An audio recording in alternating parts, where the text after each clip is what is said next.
Got a story I'm going to tell. So hot, I made iced coffee. Let's see, it's an iced smoothie. Anyway, when I was young, I was trying to think how old exactly I was. I was probably about 8 years old. My grandfather died when I was 5. I was very close to him because I grew up in the same house as my grandparents. So we had mum and dad's kitchen and my grandparents' kitchen until my parents got enough money. And then they bought a block of land next door to the old family house. Been in the family for over 100 years. Still is. And they built a house next door. So a few years after he died, a couple of years, Grandma went to our senior citizens club. So she had a bit of social contact, which was good for her. She needed it. And anyway, she met a couple there.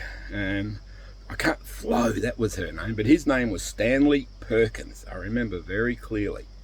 And they become good friends. Now, in the end, Stan's wife, Flo, she died. So Stan sold his house to my cousins. And they lived in it. And anyway, he moved into my grandmother's, and they were good friends. There was no relationship like that. Hell, he was nearly 90 years old, unless he was Charlie Chaplin. Yeah, a kid at 88, I think. But anyway, he was a World War I veteran, and he had all these stories he used to tell me, and used to tell me what you call and we call orbs now. They were over the battlefield in World War I, glowing balls flying. Now, I don't believe they would have been advanced technology unless we had something like the Nazis and the Antarctic, but, you know, wouldn't have they used them as a weapon? So, yeah, I believe they were aliens and they were observing and concerned. So, yeah, he had quite an eventful time. So I remember that story first. And he said how he was in the trenches in the front line and he took shrapnel in his knee and they were going to chop his leg off. And he went up to the major and he said, "Sir, this is my leg and you will not chop it off." So what they used to have is a ration of rum every day, and the idea of that rum was to fight off colds and flu. But he would open his injury up and he would pour some rum in it, and it actually cured the injury. When they could, they evacuated him back to England, and this is what they were like. After all his service in the front line, as soon as it healed up, he was straight back in the trenches. Never took him out. So why I'm relating to this, he was very much an anti-war person. He hated the imperialism. He used to warn about the American war machine and how it was run by deep forces. He was smart. But the story we're really getting to, it happened in the 1950s. And he used to drive a van and distribute shoes to all businesses. Now I think it was, actually he said it wasn't far from Stonehenge. It was all in that part of England. And he said it was a really,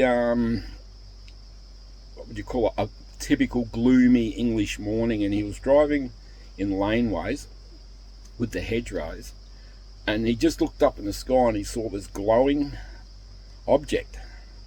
He said it was a flying saucer, that's how he told me, coming across the sky, and it went behind the trees, and he thought it must have landed, so he drove up to the start of the field and parked.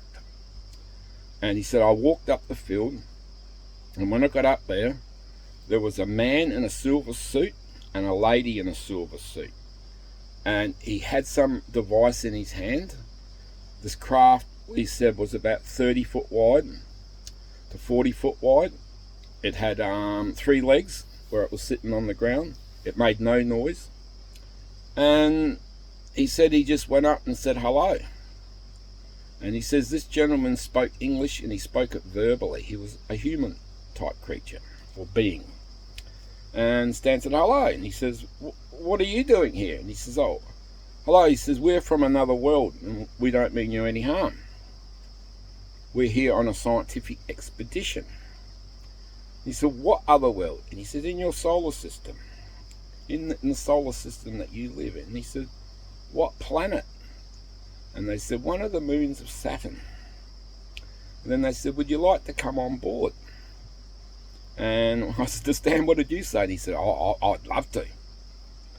So he said there was a ramp that went through the side of the craft, and he said I went up on this craft, and he explained to me things that didn't exist back then that he saw, such as iPads, and with the screen, and you use your finger to operate it, and screens made of glass. This was before you had computers. You might have had an oscilloscope, a radar screen, that was about it. So he looked at all this stuff. He said he didn't understand any of it. He said there was pots to put your hand, and it had the outline of a hand, and the gentleman explained that was a propulsion system. And he asked what did they eat, and he says, and they showed him like these wafers, and he said that wafer is a full meal. And Stan said that's not much food, and he said yes, but we train ourselves to eat less, and that's a very special type of food. And they explained how they were here on a scientific expedition because they're concerned about things that are going to happen to our Earth in the future. So this could relate into everything that is going to happen. But then the Stan said, well, I have to go because I've got a run to do of work, and I've got to be at certain times. And he said he put his hand out and he shook the guy's hand, and he said you couldn't really distinguish him except for a few features. The ears were a bit different, a few things were a bit different, he said. So the gentleman escorted him out the craft, and then the gentleman said, we have to go, the visitor said. And before Stan said he could do much, the ramp went up, it shut up, and it took off. He said, like a bullet. And next thing, there's police and military there. We know why it took off. So they took Stan and they arrested him. He didn't get to do his work that day. They took him down the police station, and he said American people turned up in suits. They weren't in uniform, and they drilled him and they questioned him. And they said, if you ever tell this story to anyone, we will kill you and all your family. No one's to ever know it. Well, back then, Stan was in his mid to late 90s and all his family was dead, so he didn't really care. He told me the story. So I hope you enjoyed that story. I believe it's true, because he was not the sort of man to lie. He was a highly religious man most of his life.